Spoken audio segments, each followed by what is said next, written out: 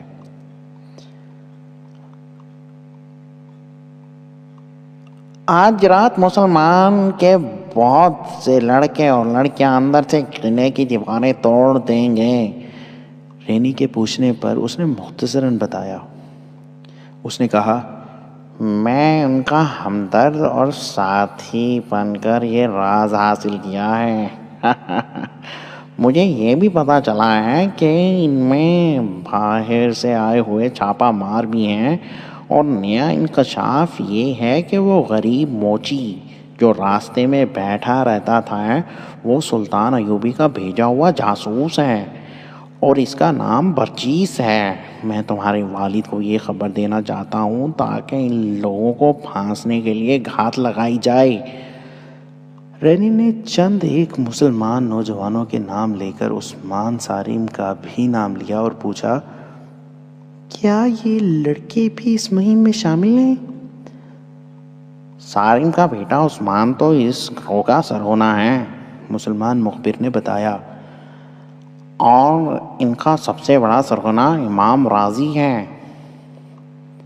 آپ تھوڑی دیر تک آ جائیں، رینی نے اسے کہا، باپ کو ذرا سی دیر سونے دیں۔ مگر وہ جانا نہیں چاہتا تھا۔ صلیبیوں کو خوش کرنے اور ان سے انعام وصول کرنے کا اسے نہایت موزوں موقع مل گیا تھا۔ اس کے متعلق مسلمانوں کو معلوم نہیں تھا کہ قرآن کی بجائے صلیب کا وفادار ہے۔ اسی روز مسلمان نوجوانوں اور چھاپا ماروں نے دیوار توڑنے کی اسکیم بنائی تھی۔ اس خفیہ اجتماع میں 3-4 بزرگ امام اور یہ مسلمان بھی تھا جس نے لڑکوں کو اچھے مشورے دیے اور سب سے زیادہ جذبے کا اظہار کیا تھا۔ مسلمانوں کو شک تک نہ ہوا کہ وہ صلیبیوں کا پالا ہوا سانپ ہے۔ سبھی اسے شہر کا امیر و معزز تاجر سمجھتے تھے جس کے حسن سلوک کی بدولت صلیبی اس کی عزت کرتے تھے۔ وہ واپس نہیں جانا چاہتا تھا۔ رینی گہری سوچ میں کھو گئی۔ اس نے اسے اندر بٹھانے کے بجائے یہ کہا کہ وہ اسے پوری بات سنائیں، اور یہ بھی کہا کہ آؤ ذرا باہر ٹہل لیتے ہیں، اتنی دیر میں باپ بھی جاگ جائیں گے۔ تو وہ صلیبیوں کا غلام تھا۔ اتنے بڑے افسر کی بیٹی کے ساتھ خرامہ چل پڑا۔ چلتے چلتے وہ کنویں تک پہنچ گئے۔ یہ کنواں شہریوں کے لیے کھودا گیا تھا، بہت ہی دور سے پانی نکلا تھا۔ رینی کنویں کے منہ پر رک گئی۔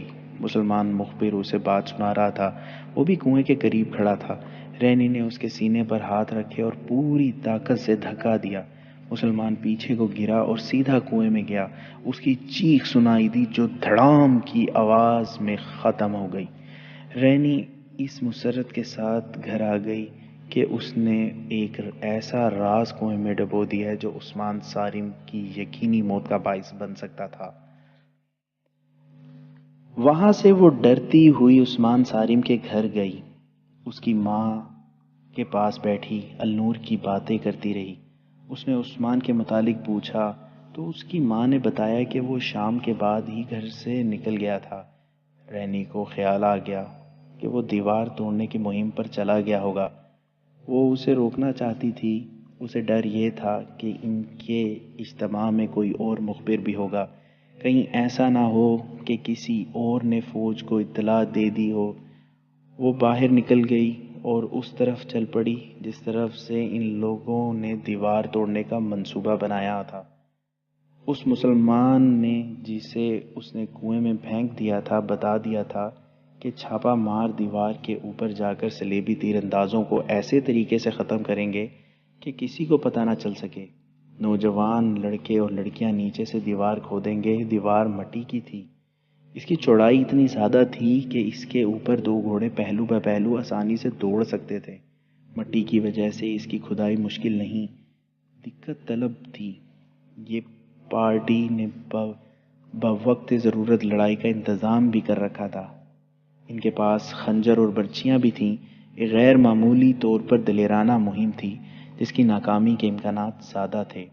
انہوں نے جگہ ایسی منتخب کی تھی جہاں پکڑنے جانے کا امکان ذرا کم تھا۔ یہ گروہ مقررہ جگہ کی طرف روانہ ہو گیا۔ رینی اس طرف دوڑی جا رہی تھی۔ وہ عثمان سالم کو روکنا چاہتی تھی۔ اسے شاید علم ہو گیا تھا کہ یہ لوگ پکڑے جائیں گے اور عثمان سالم مارا جائے گا۔ ان جانبازوں کا جانے کا طریقہ اور راستہ کچھ اور تھا۔ رینی پہلے وہاں پہنچ گئی جہاں سے دیوار توڑنی تھی۔ وہاں ابھی کوئی نہیں پہنچا تھا۔ اس نے اندھیرے میں ادھر ادھر دیکھا۔ اچانک پیچھے سے اسے کسی نے پکڑ لیا اور گھسیٹ کر پرے لے گیا۔ یہ ایک فوجی تھا۔ پرے لے جا کر فوجی نے اس سے پوچھا کہ وہ کون ہے۔ اس نے باپ کا نام لیا۔ اسے کہا گیا کہ وہ وہاں سے چلی جائے، مگر وہ وہاں سے نہیں ہٹنا چاہتی تھی۔ وہاں دراصل فوج کا ایک پورا دستہ چھپا ہوا تھا۔ اس کے کمانڈر نے رینی کو بتایا کہ مسلمانوں کا ایک گروہ یہاں نقب لگانے آ رہا ہے اور اسے پکڑنے کے لیے گھات لگائی گئی ہے۔ یہ اطلاع ایک اور مسلمان مخبر نے فوج کو دی تھی۔ رینی انہیں یہ نہیں کہہ سکتی تھی کہ وہ گھات سے اٹھ جائیں۔ یہ تو صرف عثمان سالم کو بچانا چاہتی تھی۔ اس مسلمان نوجوان کی محبت نے اس کی عقل پر پردہ ڈال دیا تھا۔ اتنے میں ایک فوجی نے کہا، اطلاع غلط نہیں تھی، وہ آ رہے ہیں۔ رینی تڑپ اٹھی۔ اس نے چلا کر کہا، عثمان واپس چلی جاؤ۔ دستے کے کمانڈر نے اس کے منہ پر ہاتھ رکھ دیا اور کہا، یہ بدبخت جاسوس معلوم ہوتی ہے، اسے گرفتار کر لو۔ لیکن گرفتاری کی نے مہلت نہ ملی کیونکہ کچھ دور سے شور شرابہ سنائی دینے لگا تھا۔ جانبازوں کی یہ پارٹی سیدھی گھات میں آ گئی تھی۔ سلیبیوں کے دستے کی تعداد زیادہ تھی۔ بیشتر اس کے جانباز سنبھلتے وہ گھیرے میں آ چکے تھے۔ مشعلیں جل اٹھیں جن کی روشنی میں جانباز صاف نظر آنے لگے۔ ان کے پاس کھدائی کا سامان اور برچیاں اور خنجر تھے۔ بھاگ نکلنے کی کوئی صورت نہیں تھی۔ ان میں 11 لڑکیاں تھیں۔ سلیبی کمانڈر نے بآواز بلند کہا، لڑکیوں کو زندہ پکڑو۔ چھاپا ماروں میں سے کسی نے کہا، مجاہدو بھاگنا نہیں، ایک ایک لڑکی کو ساتھ رکھو۔ اور جو مار کا لڑا گیا وہ بڑا ہی خون ریز تھا۔ چھاپا مار تو تربیت یافتہ لڑاکے تھے، خوب لڑے، لیکن لڑکوں اور لڑکیوں نے سلیبیوں کو حیران کر دیا۔ لڑکیاں ڈرنے کی بجائے نوجوانوں کو للکار رہی تھیں۔ انہیں زندہ پکڑنے کی کوشش میں متعدد سلیبی ان کے خنجروں کا شکار ہو گئے تھے، مگر سلیبی تعداد میں زیادہ تھے۔ چونکہ یہ معرکہ قلعے میں لڑا جا رہا تھا، اس لیے سلیبی فوج کے 2 دستے آ گئے۔ اس معرکے میں ایک نسوانی آواز بار بار سنائی دیتی تھی، عثمان نکل جاؤ، عثمان تم نکل جاؤ۔ یہ رینی کی آواز تھی۔ اس وقت تک عثمان لڑ رہا تھا۔ اس کے سامنے ایک سلیبی آیا۔ عثمان کے پاس خنجر تھا اور سلیبی کے پاس تلوار۔ اچانک اس سلیبی کی پیٹھ میں ایک خنجر داخل ہو گیا۔ یہ رینی کا خنجر تھا۔ ایک اور سلیبی نے اسے للکارا۔ اس نے مرے ہوئے سلیبی کی تلوار اٹھا لی اور مقابلے پر اتر آئی۔ عثمان سالم اس کی مدد کے لیے آگے بڑھا، لیکن کسی سلیبی کی تلوار نے اسے شہید کر دیا۔ کچھ دیر بعد جانبازوں میں صرف 2 لڑکیاں زندہ رہیں۔ وہ اکٹھی تھیں اور بہت سے سلیبیوں کو گھیرے میں آ گئیں۔ گھیرا تنگ ہو رہا تھا۔ انہیں کہا گیا کہ وہ خنجر پھینک دیں۔ دونوں نے ایک دوسرے کی طرف دیکھا۔ دونوں نے بیک وقت اپنا خنجر اپنے دل پر رکھا اور دوسرے لمحے انہوں نے خنجر اپنے دلوں میں اتار دیے۔ رینی کو زخمی کر کے پکڑ لیا گیا تھا۔ اس نے بعد میں پاگل پن کی کیفیت میں بیان دیا کہ وہ اس اسکیم کو ناکام کر کے عثمان سالم کو بچانا چاہتی تھی۔ قلعے کی دیوار توڑنے کی امید ختم ہو گئی۔ شہر کے اندر مسلمانوں کی تخریب کاری بھی ختم ہو گئی۔ مسلمانوں کی قیادت کرنے والے جانباز شہید ہو چکے تھے۔ پرجیز بھی شہید ہو چکا تھا۔ لیکن سلطان ایوبی کی امیدیں صرف ان سرفروشوں کے ساتھ وابستہ نہیں تھیں۔ وہ قلعے سر کرنا جانتا تھا۔ ابھی تو محاصرے کا دوسرا دن تھا، مگر اب کے صلیبیوں نے بھی قسم کھا لی تھی کہ وہ کرک کا قلعہ سلطان ایوبی کو نہیں دیں گے۔